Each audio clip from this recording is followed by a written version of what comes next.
ఆ తల్లి పరమశివుణ్ణి అడిగింది, ఏమి మీ దగ్గర ఇంత సువాసన వస్తోంది, ఇంత గొప్ప సువాసన చాలా అద్భుతంగా ఉంది అంటే పరమశివుడు అన్నాడు, నా పేరే సుగంధి, సుగంధిం పుష్టివర్ధనం అని కదా.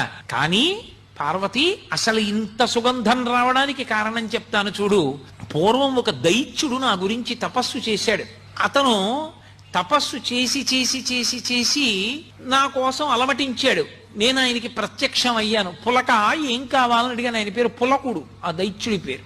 పులక నీకేం కావాలని అడిగాను. ఆయన అన్నాడు, ప్రపంచంలో ఎవరికీ లేనంత సుగంధం నా శరీరంలోంచి సహజంగా రావాలి, అటువంటి సుగంధము నా శరీరము నుంచి వచ్చేటట్టుగా నన్ను అనుగ్రహించన్నాడు. అప్పుడు నేను బాగా ఆలోచించి ఆయన్ని పునుగు పిల్లిగా మార్చాను. అది మొదటి పునుగు పిల్లి సృష్టిలో.